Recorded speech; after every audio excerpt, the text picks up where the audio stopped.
Welcome to the Road to Millions, Andy and Steve from WagerTalk at SportsMemo.com. Got a great show for everybody. Going over the sneaky play of the day. It's going to be in mixed martial arts. My God, do we have a huge mixed martial arts card this weekend.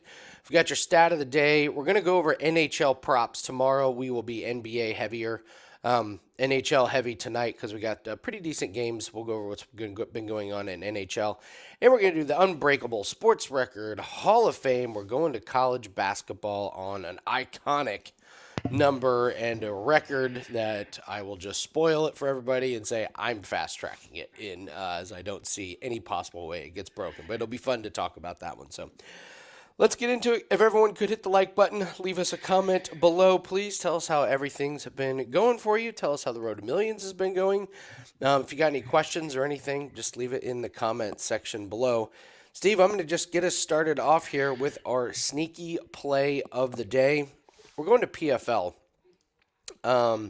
You've got a women's fight, Clarissa Shields versus Kelsey DeSantis, and the under 2.5 rounds is plus 150. So here's the story. Here's the story if you guys don't know PFL. So Clarissa Shields, decorated boxer, they bring her into PFL as like the golden child of we're going to turn this boxer into mixed martial arts. This was a few years ago. Turns out she's horrific at MMA, like really bad.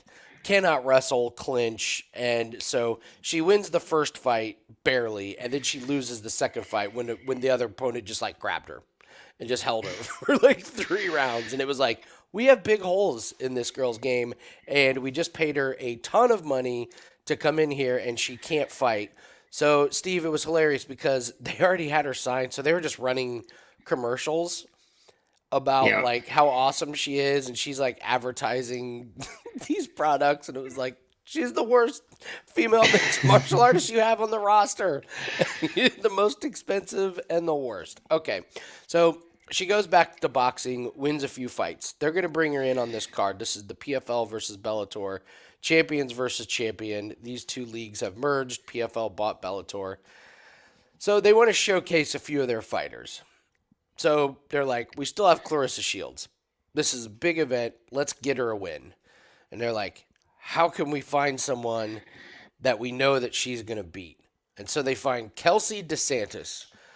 Kelsey DeSantis, Steve, has fought one time since 2013. And she won that fight. However, she was getting her ass kicked in the first round and just throws this Hail Mary of a punch, connects, and knocks the other one out. So we have this very, very shady opponent here. She does not wrestle. She does not clinch. There was no way they were going to put an opponent of Clarissa Shields in there who can wrestle and clinch, okay? Now, here's the problem, Steve. This fight was supposed to be at 155 pounds, okay? Yeah. Kelsey DeSantis last weighed in at 145 pounds. This is Clarissa Shields. Does that look like someone that's going to weigh in at 155 pounds? No chance. So they just moved the weight. They were just like, it's 165 pounds. All right. This is Kelsey DeSantis. This is Clarissa Shields. This was a few weeks ago. They're tailored. So if this person's big weakness is the clinch and the takedown, how is this person going to take this person down? It's going to be like pretty damn impossible. So Clarissa Shields, as a boxer, is just got great hand speed, got really good power, and she's not fighting with big boxing gloves. She's fighting with the smaller gloves. I watched Kelsey DeSantis get beat up by somebody who's not very good. And you're getting plus money on this fight to finish under 2.5 rounds. I think it's amazing. I think Clarissa Shields absolutely wipes out Kelsey DeSantis. But on the off chance something weird happens and Kelsey DeSantis catches Clarissa Shields or takes her down and gets a submission, it's just going to go under 2.5. So at plus 150, this is just incredible value. And I think the books and other people are discovering this line because it was plus 170 last night. So it's moved down already. I think you're getting incredible value on this one. So I will take Clarissa Shields pretty much to end the fight under 2.5 rounds with her boxing. That is the sneaky play of the day. So Yeah, pretty wild, man. Yeah, she has every advantage basically. Then, right? I mean, she's got the weight advantage, obviously, and then she's a better striker. You said, and then Oh, she's not going to yeah. be able to outmaneuver, out wrestle her. So yeah, No, that's a no. plus money. It's a great one. Yeah, plus money for this fight to get finished under 2.5 is where we're going with that one. So that's a sneaky play of the day here on the road to millions. So, all right, Steve, stat of the day. Yeah, crazy game the other night. Absolutely insane. 17 goals. The Minnesota Wild beat the Vancouver Canucks 10-7 on Monday. Kaprizov, Eriksson Ek, and JT Miller each had a hat trick, and it was the first time the NHL has seen a trio of hat tricks since November of 1992. Almost a borderline, unbreakable record streak. It's obviously not going to make the list because it hasn't been that long, but since 1992, it's a pretty long time since we've seen 3 hat tricks in one game. It's wild, man. I was watching that game. I had a player to not have a point, and they I saw didn't have a that. point. But I got to say, like, in watching it, it was the same lines that were getting the points. Like those guys, like Kaprizov, Erickson, like those lines, they would come on and they'd get a bunch of goals. They had a really long stretch of power plays, so it was the exact same guys on the ice. Then the other lines would come on and nothing, and then the other lines would come back on and goal. Goal. It was. It was nuts, man. It was nuts. I was thinking about our Unbreakable sports record Hall of Fame with the amount of goals that the Wild scored in like 5 minutes. But I saw that one too. Yeah, and they were losing too. That was a that comeback was like victory as three to well. one. Yeah, it was like Yeah. So I guess no it, lead is safe though when you allow 10 goals, right? yeah, yeah. You know what was wild was I had the same guy the game before. He had a Yeah. point. He had a point, and the team scored 2 goals. He just happened to have a point on one of them, and then they scored 10, and he wasn't involved in any of them. Think about it. That's 10 goals and what 20 assists. Let's just say a few goals only have 1 assist. That's still what 17 assists. There was like Yeah. there was like 27 points available, and most of those guys absorbed them. So, great look on stat of the day. Yeah, that game was that game was nothing Wild. short of insanity. Yeah, the Wild were wild. But yeah, absolutely for sure. So, we're gonna get to the Unbreakable Sports Record Hall of Fame, and we're gonna do some hockey props. So what do we have up at WagerTalk and Sports Memo? Well, I will tell you guys tomorrow, and we just found this out. Tomorrow we're going to be able to all put up one play that's going to be half price. So I'm going to probably do maybe it might be the MMA play that I have up now. I may just take it down and have it ready for tomorrow to do half price. But there will be a big play that is half price. I will probably not. I'm not going to have any official hockey plays tonight. I've been on a really nice run, 3-0 over the last couple nights, and not a lot of spots I like, and I really want to keep that winning percentage intact. I want to keep that streak, so I think it's a good night for me to lay off. So I probably will not be in play tonight. We've got a lacrosse game this afternoon, and that's it. So I'm probably going to hold off, but get ready for tomorrow because we'll have one big half-price play that will be up. So that's going to be available at both Wager Talk and Sports Memo. So I would say get ready for that. Steve, are you going to have NHL up for tonight?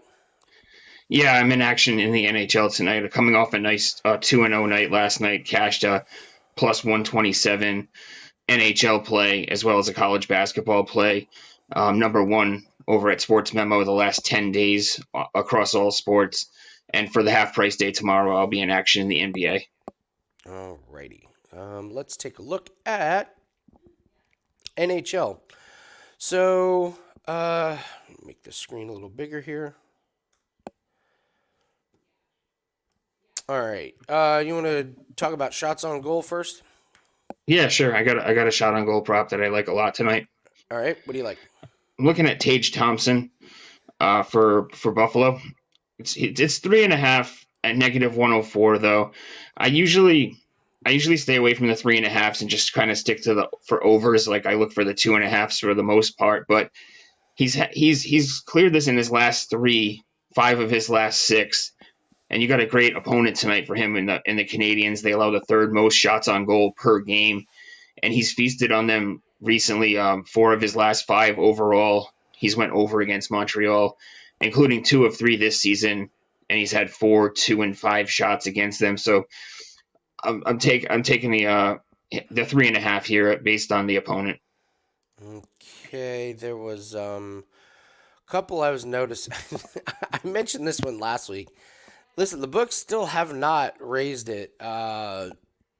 Joel, I think it's pronounced Armia. Armia. I'm not even sure how it's pronounced because I have not watched any of these Montreal Canadian games. Where's Andrew McGinnis when you need him? Right. The books keep hanging up 1.5, and he keeps going over, and they have not moved this. They have not moved this over minus 200. This guy, I mean, this is the best streak going in hockey right now. I might think so. He is playing. He is playing Buffalo and 7th in shots on goal. But you know what's weird about shots on goal, Steve, is like the difference between 7th and 20th is like 2 shots on goal a game. It's a lot. It's a lot different than goals allowed, isn't it? It is pretty deceiving when you look at that. It's just not when you look at some of those stats like that. It's not a really big jump, especially in the middle of, like you said, in the middle there between 7 and 20. Yeah, now like 1 through 5, they're way ahead of everybody. But like some of these teams in the middle, it's like, well, they're 7th, they only allow 29.09. It's like, well, that team's 18th. How many do they allow? And it's like 30.05. It's like, well, that's 1. That's not that big of a deal. So, yeah, that one is as far if you're looking at streaks, I mean, that one is just like, good Lord, that thing just keeps hitting. We can take a look at who's ice cold for shots, pun intended there. Warren Fogle here, he's not getting it done.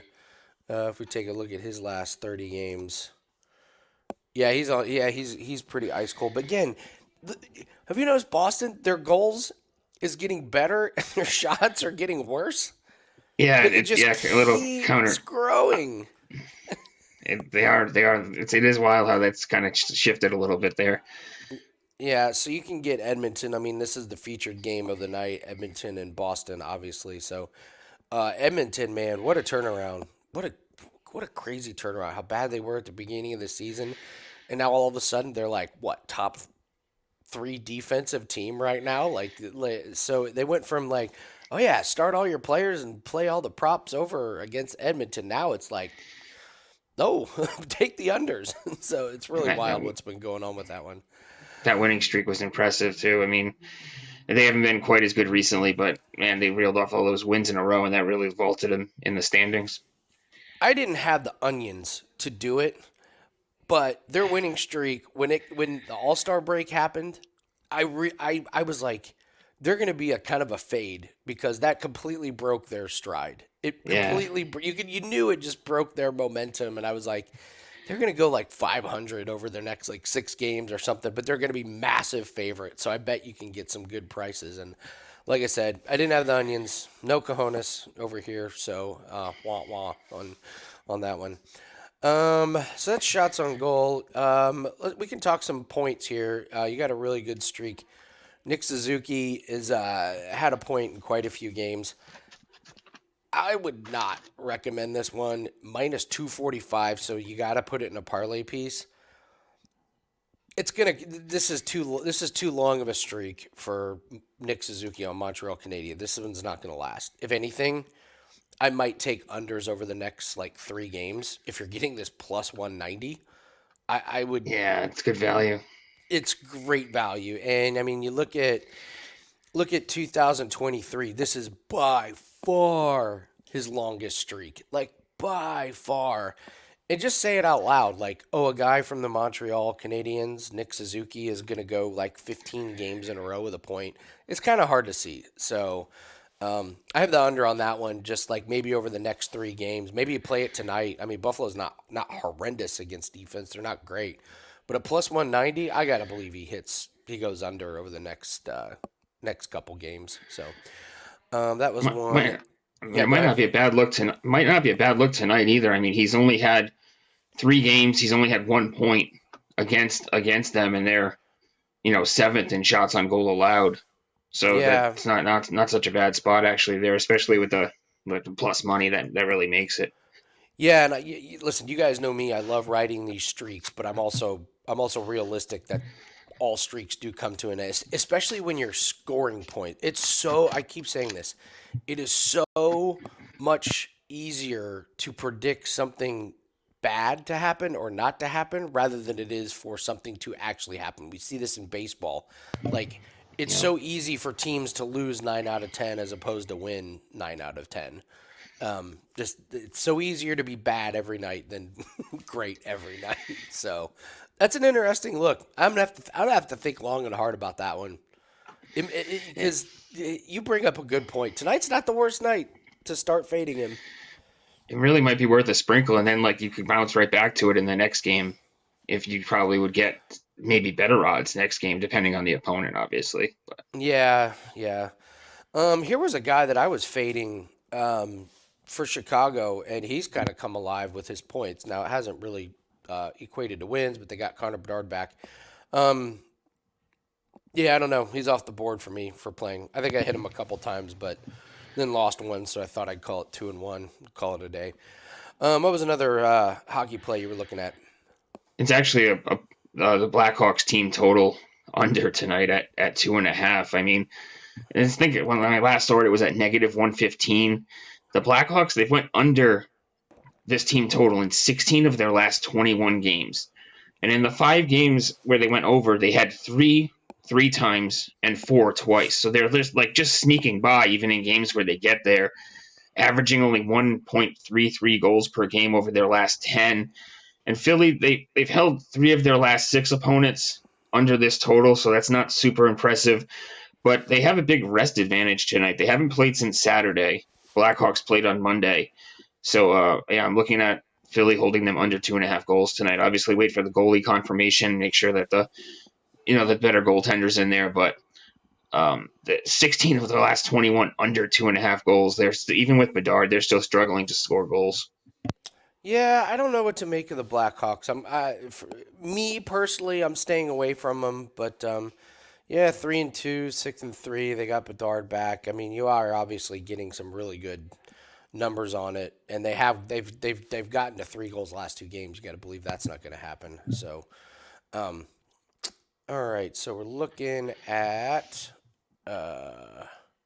team total over there. I was going to take a look at some guys that are not doing much. I'm worried about this one, Jake DeBrusk. Thought about adding it. The reason I'm a little worried about it is he had points leading into the All-Star break. He hasn't had one in every game since the All-Star break. And again, this is a streak that's like, oh, come on. Like, really, he's going to go from, like, having points in all these games to what? Just, like, 20 games in a row without on that Boston team? That being said, brutal matchup. I mean, Edmonton is down to 9th in goals allowed.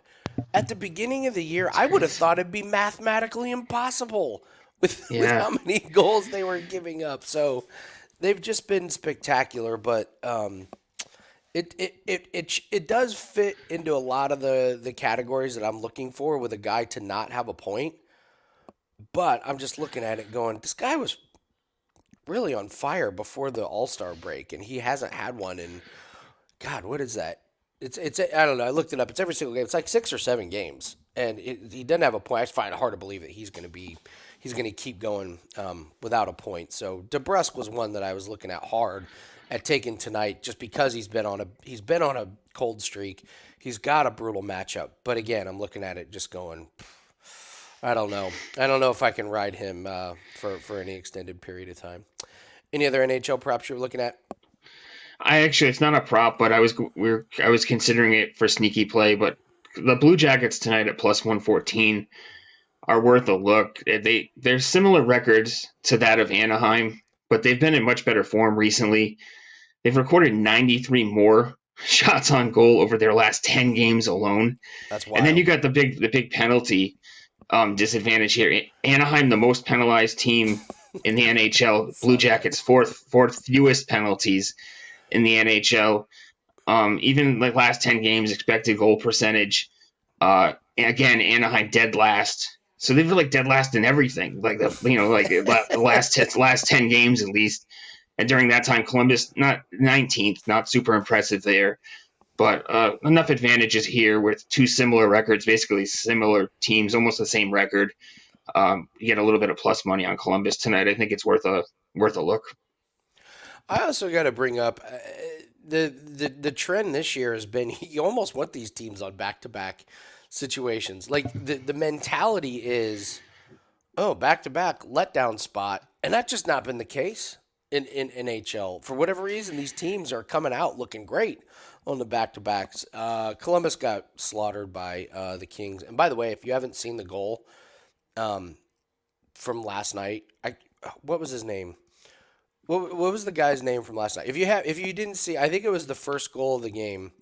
You have to go look it up. It is one of the prettiest, like most crazy Byfield. It was Byfield who had it. Look it up on social media, Steve. It was ridiculous, man. Blasted through the defense, like had to like bring his stick up over, almost like pulling a freaking sword out of a sheath. Brought it through the defender. It was behind him, so he kicked it forward to himself, juked the goalie. Oh, I saw a clip of it. I saw it. Now, yeah, I saw it. Ridiculous, man. I saw that. So pretty. Like it's just, oh my god, it was slick. So it was one of those where even he couldn't believe it. Like, yeah, right. Like after he was like, like so, yeah, look that up. Look that up on Twitter if you haven't seen it. It was a little bit of luck, a little bit of skill. It was just one of those where he just had a moment, man. He had a moment where at that moment he was for 5 seconds he was the greatest hockey player on the planet. So it was pretty, man. That was awesome. So, all right. So there's some looks at NHL. Like I said, we're going to be NBA heavy tomorrow. So, Steve, I can look at a couple things here that's coming up. If you guys follow Golf Show, well, a few things that are up. Me and Nick Borman did our Golf Show. That is up on YouTube. I would just say the overall theme is it's a freaking difficult tournament to handicap this week. It's a shit field. There's like one big favorite, and then the rest are just it's rough. So if you're a golf bettor like me, just tread very, very carefully this week. It's a really tough one. So I just have not found a whole lot of value in that one. Where I am finding value is what is getting ready to happen on Saturday for mixed martial arts. 13 hours of mixed martial arts in a row.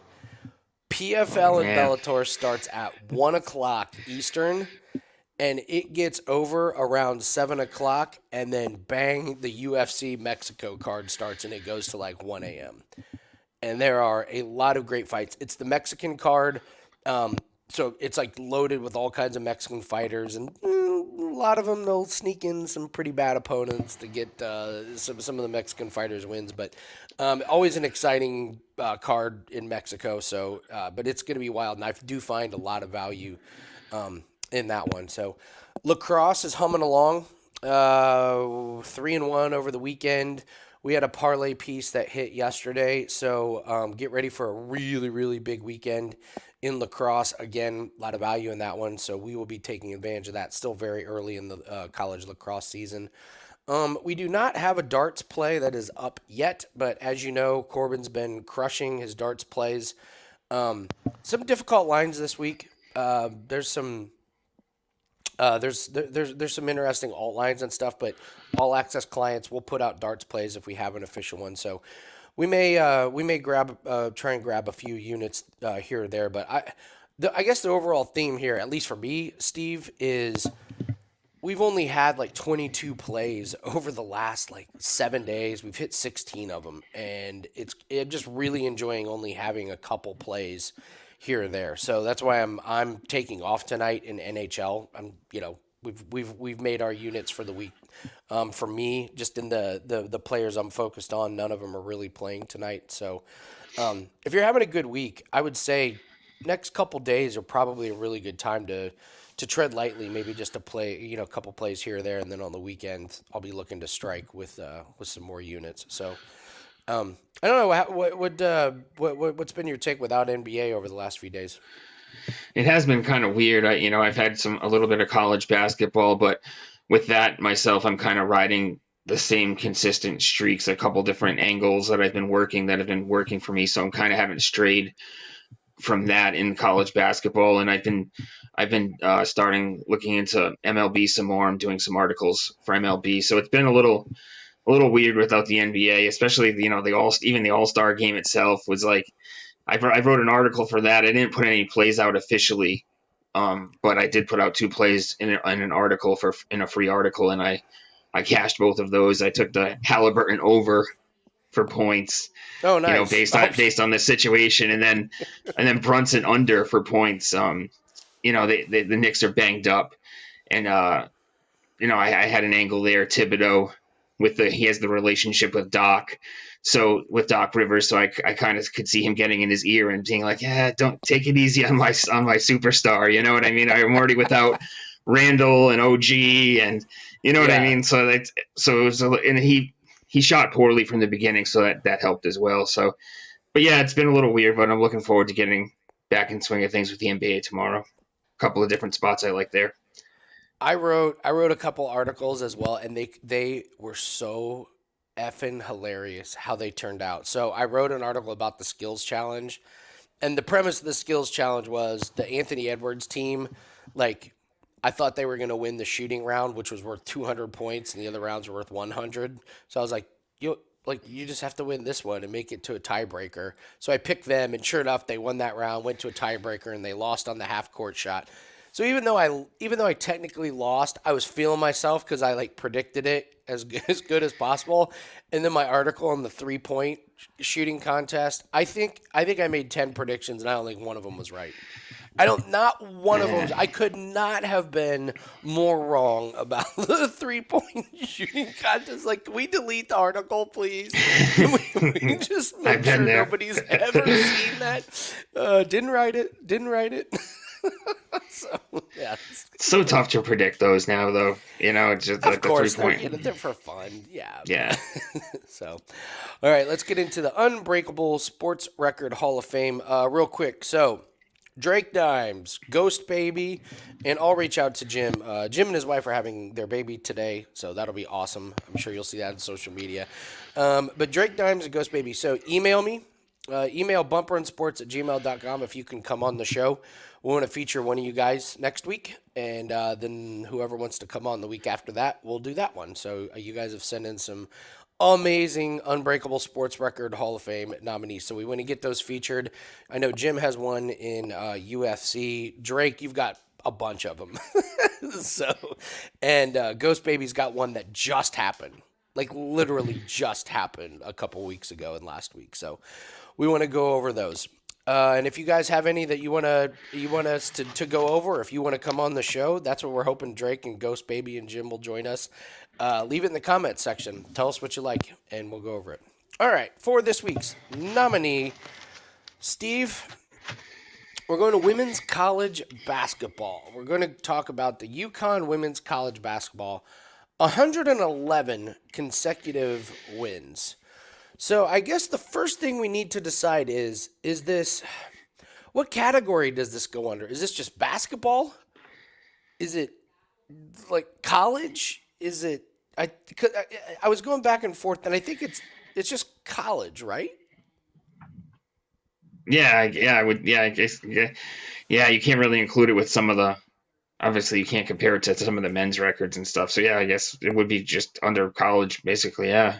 Yeah, so it's 111 consecutive wins here. So we can go over a few things here, a few stats we found. So their first win was November 23rd, 2014. Next loss was March 31st, 2017.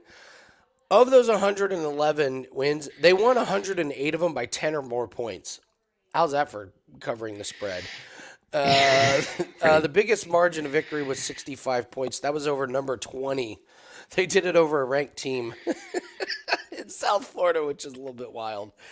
23 more wins than UCLA men's college basketball record. Now, here's the confusing one: 81 wins while they were ranked number one. How were they not ranked number one during that Yeah, time? I just saw that and I was thinking the same exact thing. How were they not number one Someone's during like, all I of it, don't basically? know. Villanova's got something for them. Like, how are you not that? So, what's your take on this? 111 straight wins, and I, I will say asterisk. They won 126 regular season games. So after this, they won a bunch of regular season games. We are including the tournament game because that's where they lost was in the tournament. So, what was your take when we started looking this one up?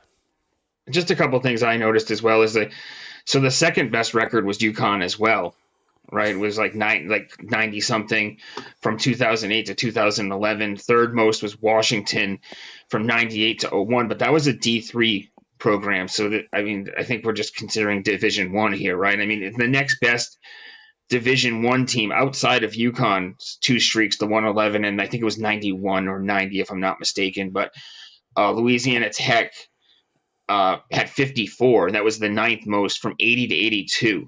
So it's been since the only team other outside of UConn those two streaks since 80-82, to in Division 1 was Louisiana Tech, and they only had 54.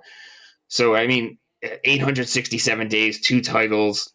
Man, it's just a streak that I I don't see anyone breaking. It seems like it's a kind of a fast track to me as well. I'm not a huge college women's college guy. I know a little bit about it, but it just seems like it just seems like a record that's kind of just too.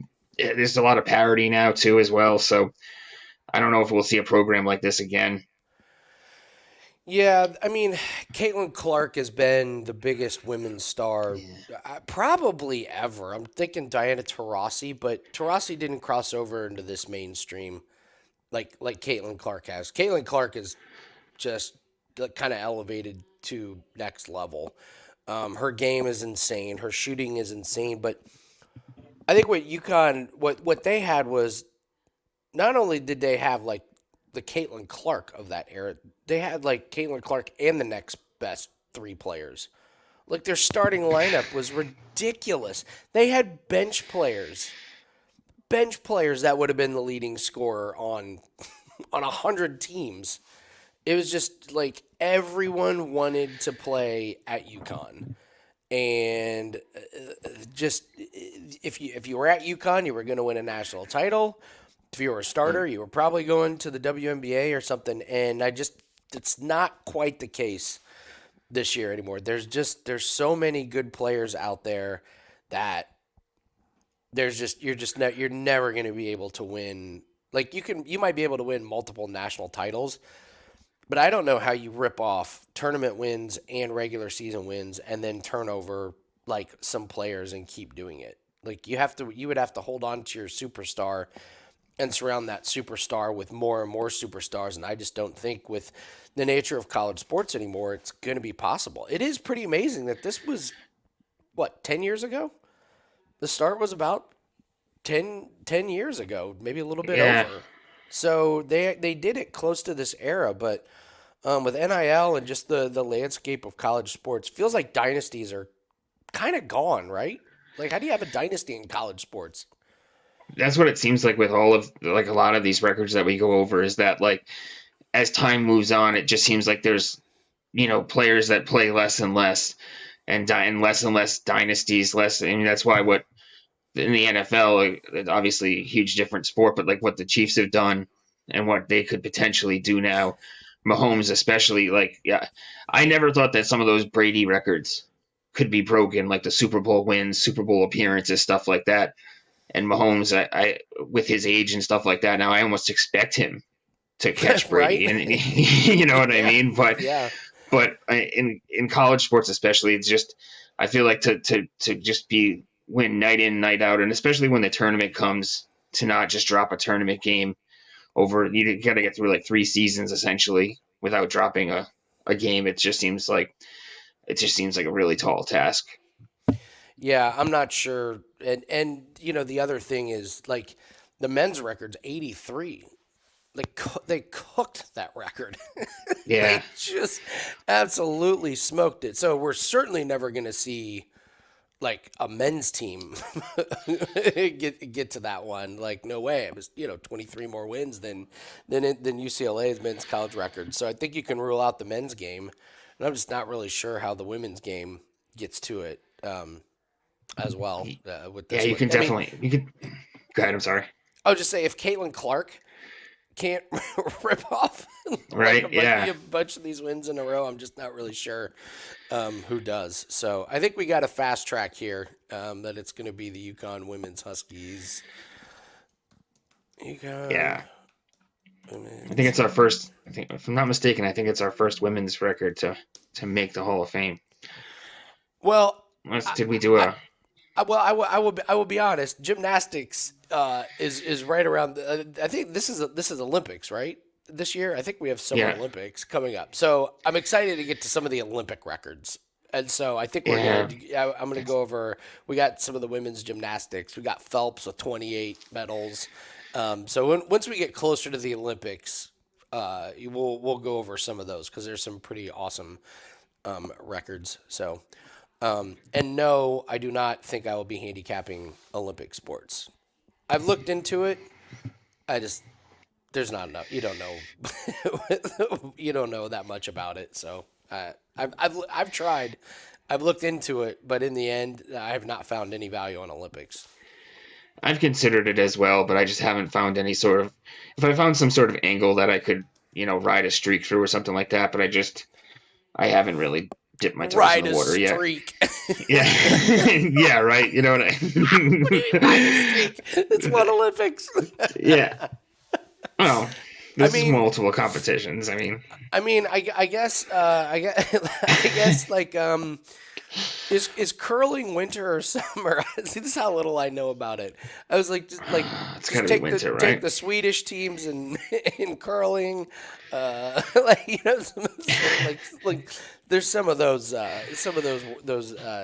obviously you want Jamaica and the sprinting competitions and things like that. I don't know. I will not. I probably will not be handicapping any Olympic sports. I'll have a blast writing articles for it, just having some fun with it. But as far as like Road to Millions and bankroll, no, don't think I'll be able to get there. So it's kind of how I felt about the All-Star break.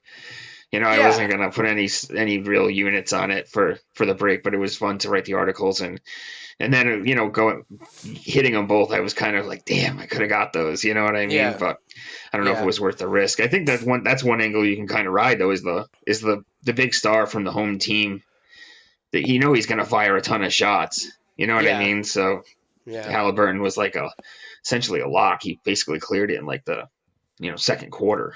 So. Before we get out of here, just real quick, are you mad at the All-Star game like everyone else seems to be? Are you mad at it? Like No. like everyone seems to be really upset. Yeah, I'm It's not. not like a real game. It hasn't been a real game for a long time now. You know what I mean? It's just I don't know how you can be mad. These guys have been standing there and they haven't played defense for what I mean? They don't play defense in these games, so yeah, I can't. I'm not mad.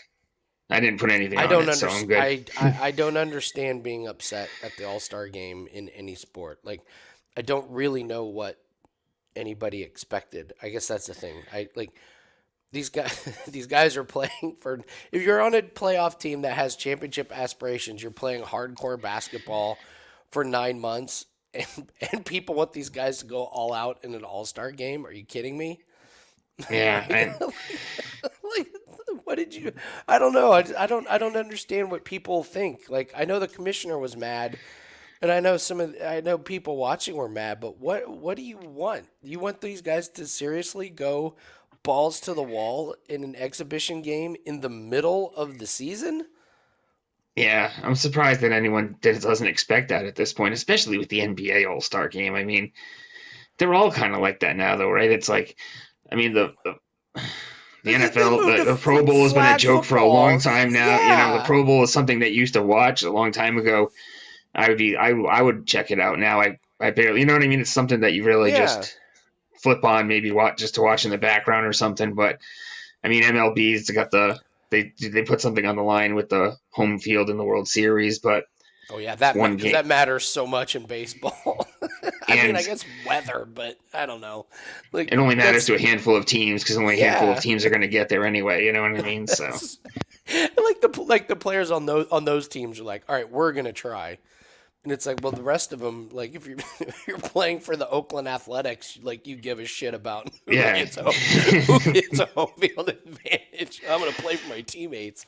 I don't know. I don't understand getting mad and upset at All-Star games. I've never understood the concept of getting mad at players not caring in an exhibition. yeah, I don't know. And I've heard the argument of like, well, when some of those guys laced up in the 80s and 90s, they really wanted to beat the other team. And it was like, yeah, they also like drank beer profusely throughout the regular season. They also had careers that lasted 6 years instead of 17. Larry yeah. Bird hurt his back shoveling concrete in his mom's driveway. It's different. Like you don't. These guys do not put extra wear and tear on their bodies, nor should they. Like you save that shit for the playoffs, man, not for the All-Star game. So. Yeah. Anyways, I was just curious about 100%. it because every year I chuckle at people getting upset at exhibition. I'm All-Star just surprised games. anyone's surprised. Was it a surprise? You know what I mean? Like this, It's what it's it what I is. expected. It's the game you expected pretty much. So Yeah, it's guys pulling up from half court trying to make 3-pointers to get oohs and ahs like from the crowd, and then yeah. Oh well. Oh well.